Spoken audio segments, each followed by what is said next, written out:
This Will County's News Talk Sports 1340 WJOL Money Talk radio show is on the air. It's brought to you by our friends at NuMark Credit Union. Grow your money your way. NuMark Credit Union gives you flexibility with their Pick Your Term CD special. Earn 5% APY for terms of 3 to 4 months.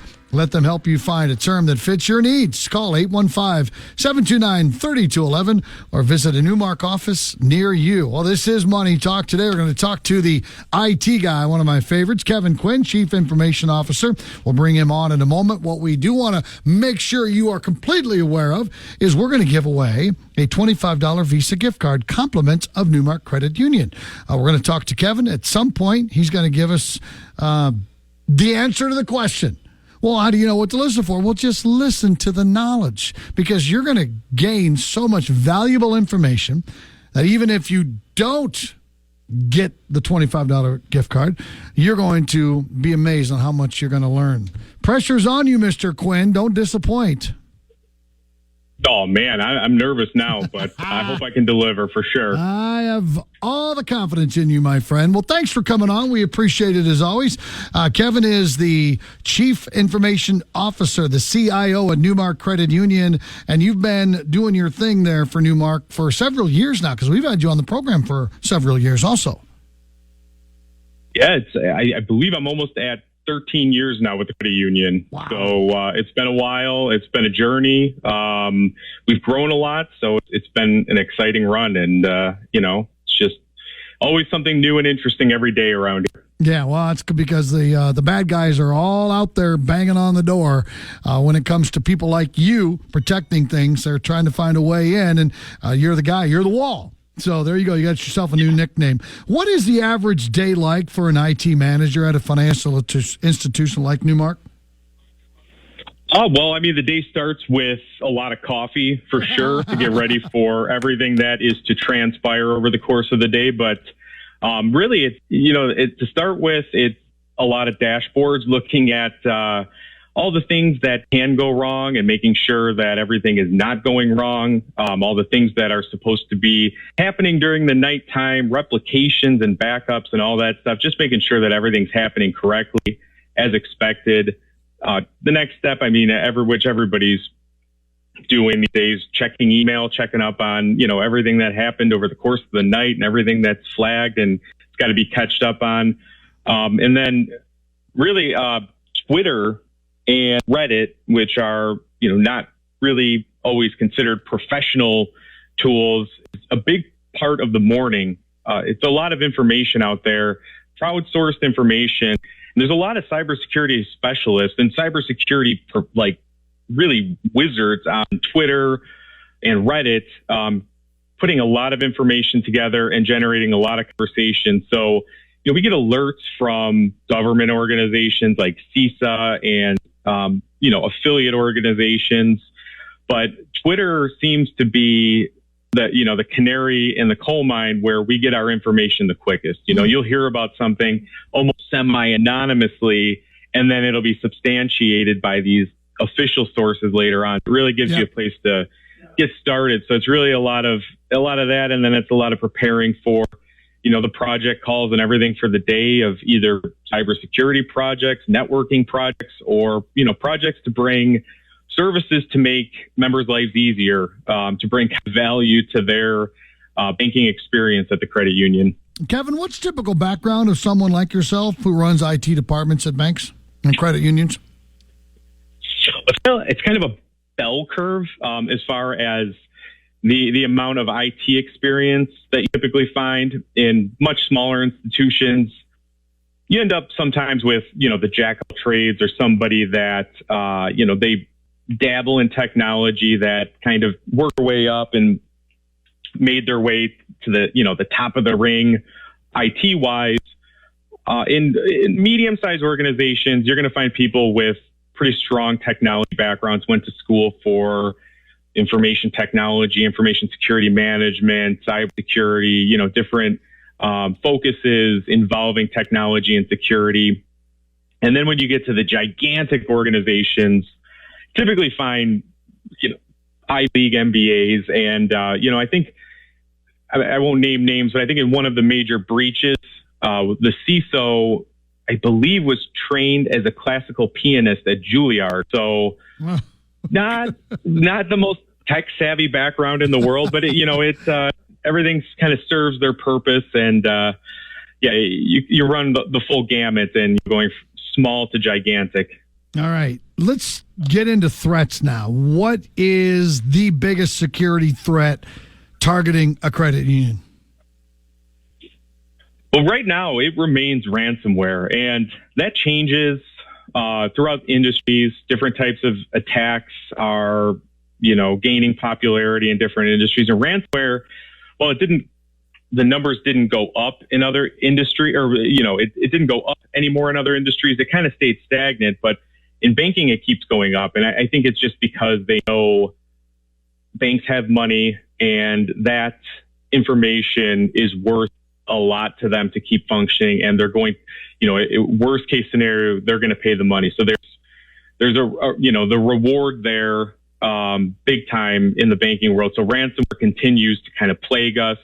Another one we're seeing is basically the data is exfiltrated from the system. So, hackers, cyber attackers, whatever you want to call them, threat actors, leverage a backdoor into the network through whatever means, whether it's social engineering, taking advantage of an employee that's giving too much information, or granting more access than they should. So they find their way in, and then they sit there in the network and they just collect information. They continue to find data sources, move laterally, but they're smart. I mean, they know the tools that banks and credit unions and everybody uses. They know the industry tools. So they know certain ways to move around the network to not be detected. They don't want to set off the tripwire or, ring any alarm bells. They'll sit kind of latent in the network collecting information until they hit that jackpot of Social Security numbers, account numbers, really, really valuable information. They'll work to exfiltrate that information from the network back to their sources without, the big ransomware, that where all the alarm bells are ringing, but they're just moving the data over to their systems. And then the ransom there involved in that transaction, quote unquote, is, give us this money or we're going to publish everybody's information on the dark web. If you pay us money, we'll destroy the information, which they never do. They end up, in most cases, publishing it anyway. But that's the thing, is they'll tell you, you can pretend like this never happened if you pay us the ransom. So that's a big one too, because that's worth a lot, for them to have that, because then they could either, sell it for ransom against you, or on the dark web, sell credit card swaps and everything else on the dark web. Scary. No doubt about that. So you're talking to customers there this morning. I'm a member/customer at NuMark. How is my information made safe? Yeah, I mean, a lot of it goes into, segmentation of the network. And, there's different zones, and without overcomplicating things or getting too technical, that prize or that PII or personal information is kept in the most secure zone. So all of the most highly skilled and trained security tools that we use are going to be protecting that zone. And that zone has so many rules around it as far as data governance, which data governance basically is the whole life cycle, from birth to death of that data. A record goes in there. Where is it allowed to go? Where is it allowed to be stored? How is it allowed to be transmitted? Through what ways and what methods and what encryption algorithms can it be transmitted? Finally, to the death of that data, which is the data destruction. Data governance controls that whole thing. So every part of your personal information, the life cycle of it, is controlled and it's monitored. And, we leverage also third parties to help us, kind of taking advantage of economies of scale with, some of these cybersecurity specialty organizations that can really help detect anything that goes on, anything that's happening at the perimeter around it, or the perimeter, around that perimeter, to really make sure that nothing gets into that secure zone. So it really starts with, secure segmentation and, allowing only specific things to happen and really dictating how that data can exist throughout its life cycle. We're talking this morning to Kevin Quinn, the Chief Information Officer at NuMark Credit Union. This is Money Talk. We're giving away a $25 Visa gift card coming up in just a little bit. So let's say someone's card is compromised. How do you find out where the compromise happened? Well, that's the biggest thing, and I think that's what we run into a lot, and I see on, Nextdoor and Facebook and everything else is you really can't isolate what specific bank, credit union, merchant, card processor, where that took place. Sometimes there's a little bit of information that comes out when there's a major breach, and we can attribute it to a major breach. But really, we get lists that, breach, some card was involved or spotted on the dark web, or we don't, or something just starts happening.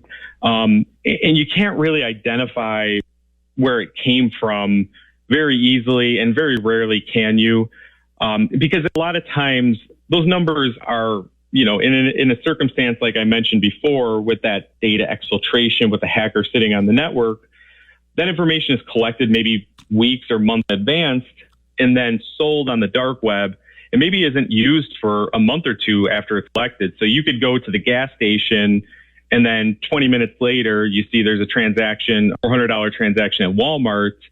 You might want to tie those two together and say, well, I was at the gas station and now there is this charge at Walmart. But it's really hard to say. It's just, there's so many different processes and things involved in just one transaction that it could go wrong at any point, which makes it a little scarier, Sure, absolutely, yeah.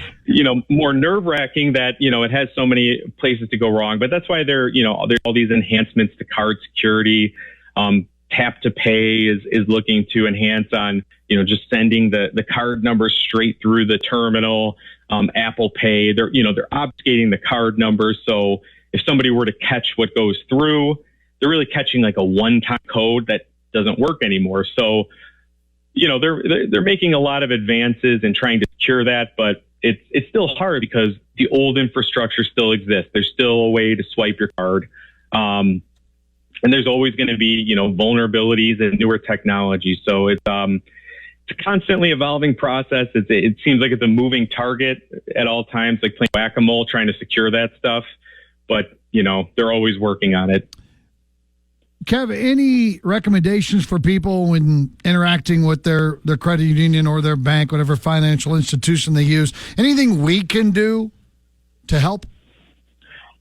Yeah, I think the biggest thing is just always make sure, number one, you're using multi-factor authentication when logging into, your financial institutions app, or if you've got Robinhood or anything that is involved with your money or your data.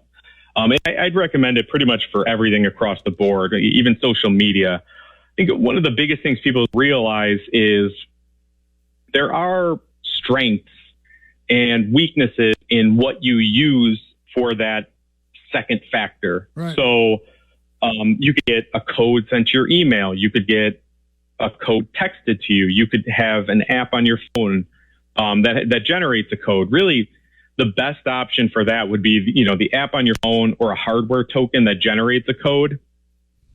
Email is kind of hopefully being phased out, because once you have an email compromise, that is just a plethora of what's called OSINT, which is, it's open source intelligence. It's just everything about your personal profile, because you're associating your email address with your bank accounts. You're associating your email address with brokerage accounts and social media and all different types of accounts. So now they know you have accounts in those places. And so if they can find somewhere in there your username, then it's pretty easy to do a password reset if that multi-factor authentication is going back to that email that's been compromised. Sure, so yeah. Email is one that I definitely always recommend against.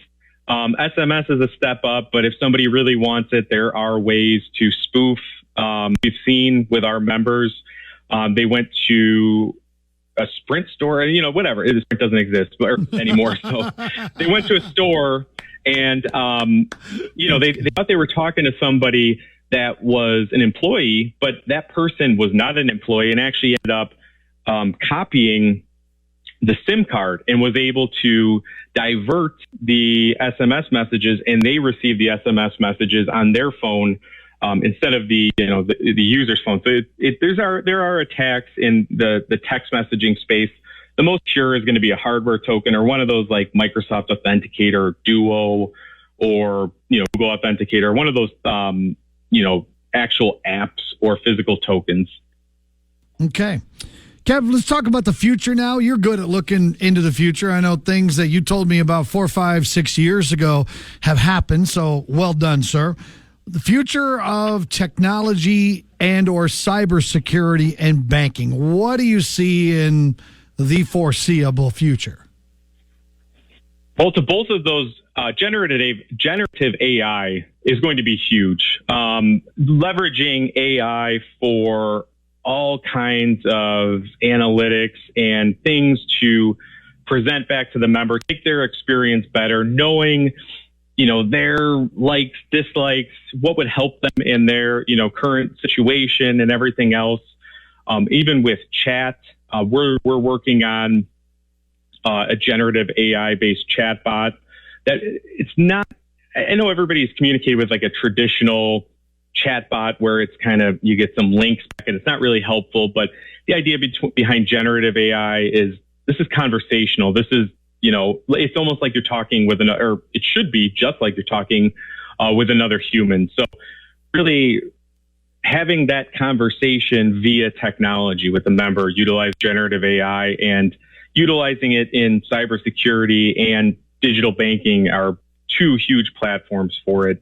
In the digital banking space, or the mobile apps and everything else, I know a lot of software developers are looking to clean up payments. You go into your app, you want to pay a bill, you want to use Zelle, there's a million different ways to transfer money out of an account. You want to transfer to a Chase account. Really, what we're looking to do is simplify that whole process and just ask, where are you trying to send this money? And then finding the easiest way to send it, the most convenient way to send it. And then on the back end, the cheapest, rails for the financial institution, because, we're paying on the back end for a lot of how those transactions take place, but really like a more intelligent payment experience, so that you're not having to go to this part of the app to send this payment. Bill pays over here. This one's here. Maybe bill pays not the best way to pay the landscaper and everything else. So really cleaning that experience, adding intelligence to it, and routing it in a efficient way that works for both parties. And then a big thing in cybersecurity is going to be zero trust, which is not a new concept. And I don't know if that many people are familiar with it, but it's this idea in networking and in cybersecurity space where, for the longest time, the structure of networks has been the castle and moat. The moat is the perimeter, and you're just trying to keep everybody out using that moat. And everything in the castle then is trusted. These are our people. If you're in the castle, we trust you. But, we're finding obviously in some of these scenarios where we're talking about the attackers in the network, well, that allows them to move laterally, move in different directions throughout the network to gain access to different sources. So zero trust is really saying you need to be identified at every turn. Your identity is constantly being used everywhere you go within the network. And there are no points, there's no castle where you're just trusted as one of us. It's constantly being identified. It's constantly being risk assessed, sure. And it's always going to be checked. Absolutely.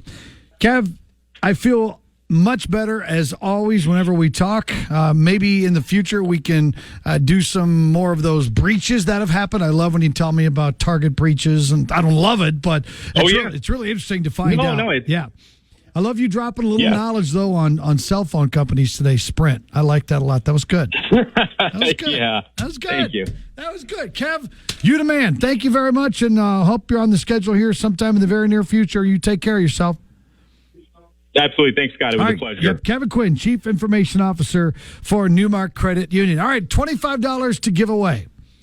What is the biggest aspect of the future when it comes to banking and cybersecurity? He mentioned it at the very end.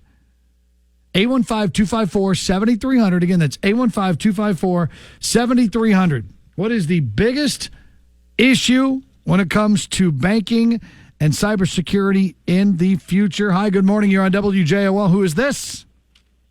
Terry Perkins. All right, Terry, what is the biggest thing? Zero trust. Zero trust. That is, well, you know what? Beauty's in the eye of the beholder. I was thinking AI, but you're right. Zero trust is probably the biggest thing of all. Trust no one. You just changed my answer on me, Terry. Well done. Hang on. I got to get your information, okay? Okay. She's right. Zero trust. You can't trust anyone. That's the right answer. What was I? AI. Who cares about AI? I care about zero trust. Well done. It's going to wrap things up for another edition of Money Talk, brought to you by NuMark Credit Union. Hey, grow your money your way. NuMark gives you flexibility with their Pick Your Term CD special. Earn 5% APY for terms of 3 to 4 months. Let them help you find a term that fits your needs. Call 815-729-3211 or visit a NuMark office near you.